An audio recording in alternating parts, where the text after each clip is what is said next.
اور ابن قیم نے بھی کہا کہ جو انسان نوجوان علم کے محفلوں میں اس کی زبان دراز ہوتی جائے، وہ زبان ہر مسئلے پر اپنی زبان کھولے، تو یہ اس بات کی علامت ہے کہ اس کے اندر اللہ کا خوف نہیں ہے۔ کئی علماء صرف اس لیے لا ادری کہتے تھے کہ میں نہیں جانتا، کسی بھی مسئلے میں ان سے سوال ہوتا تو وہ کہتے کہ میں نہیں جانتا، مجھے اس سوال کا جواب نہیں معلوم۔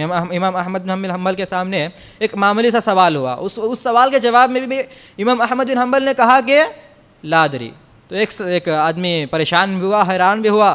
اس وقت امام احمد بن حنبل نے کہا کہ لا ادری کہنا ہی نصف العلم ہے، یہ اس کے تقوی اور پرہیزگاری اور خشیت الہی کی علامت ہے۔ تو خشیت الہی کے سبب عالم کو عابد پر فضیلت ہے۔ ہر عبادت کے آگے یہ سمجھیں کہ عبادت کے طریقے کیا ہیں، عبادت کے ارکان کیا ہیں، یہ جان کر عبادت کریں گے تو ہمارے اندر خشیت پیدا ہوگی۔ آخر میں یہ بات اس طرف توجہ دے کر میں اپنی بات ختم کرتا ہوں کہ دین اسلام میں علم کا مقصد اور علم سے مراد کیا ہے؟ کیا علم دین حاصل کرنا ہی علم ہے؟ کہ ابھی تک میں جو بھی بیانات کرتا رہا، جو بھی واقعات آپ کو سناتا رہا، ان میں جہاں علم دین کی اہمیت ہے، علم دین کی اہمیت کسی سے مسلم نہیں ہے، کسی سے مخفی نہیں ہے۔ علم دین کی اہمیت مسلم ہے، اس کا کوئی منکر نہیں ہے۔ علم دین حاصل کرنے والا بلند مقام پر ہے، لیکن علم دین کے ساتھ ساتھ دنیاوی علوم کو حاصل کرنا بھی ہماری فلاحی و نجات کا مرکز و محور ہے۔ کیسے؟ حضرت آدم علیہ السلام کے بارے میں آتا ہے کہ وعلم آدم الاسماء کلھا، کہ حضرت آدم علیہ السلام کو جو علم سکھایا گیا تھا، جس علم کا اعتراف میں فرشتے ان کے آگے سجدے کیے تھے، کہ وہ علم صرف دینی علم نہیں تھا۔ علماء سارے متفق ہیں، سارے علماء کا یہ بیان ہے کہ یہ علم دین نہیں تھا، علم دین صرف نہیں تھا، اس کے ساتھ تمام تر علم، اسماء کلھا یعنی ہر طرح کا علم حضرت آدم علیہ السلام کو دیا گیا تھا۔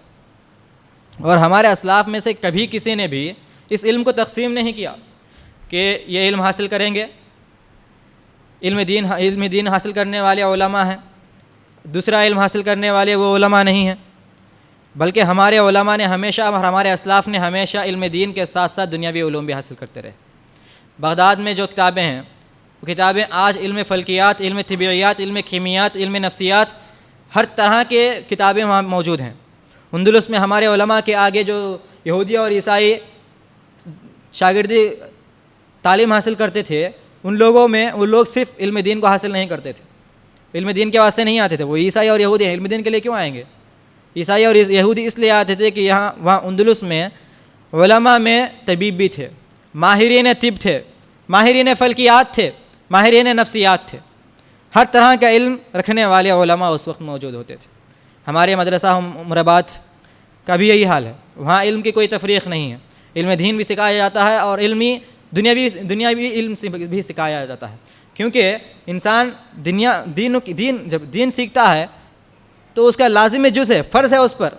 طلب العلم فریضۃ علی کل مسلم، مسلمان ہونے کے بعد دین علم کا سیکھنا تو لازمی ہے، لیکن علم کو واجب مسلمانوں پر اس طرح بھی ہے کہ وہ دین علم کو بھی سیکھیں، کیونکہ ہماری امت کو، ہماری نوجوان نسل کو ترقی پر لے جانا ہے۔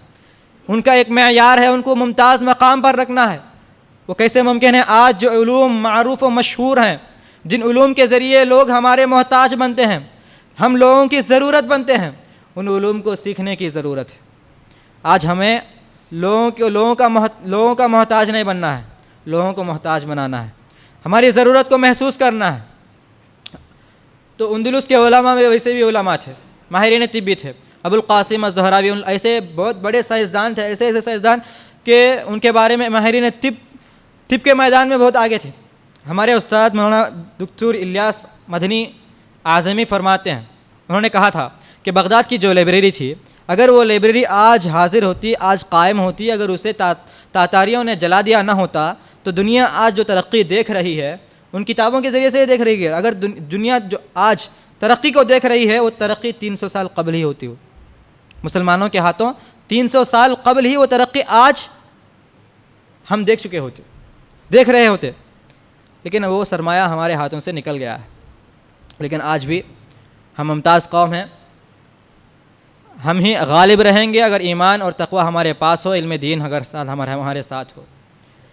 اس کی ایک دلیل کے ساتھ اپنی بات ختم کرتے ہیں کہ علم کی کتنی فضیلت ہے، اور علم دین ہی نہیں بلکہ علم دنیاوی بھی کتنی کس حد قدر ہمیں سیکھنا چاہیے کہ جنگ بدر میں قیدی بنائے گئے 70 مشرکین، ان کا فدیہ کیا تھا کہ اگر ایک انسان ایک قیدی آزاد ہونا چاہتا ہے تو وہ 10 مسلمان بچوں کو تعلیم سکھائیں گے۔ ایک کافر کیا سکھا سکتا ہے؟ علم دین سکھا سکتا ہے؟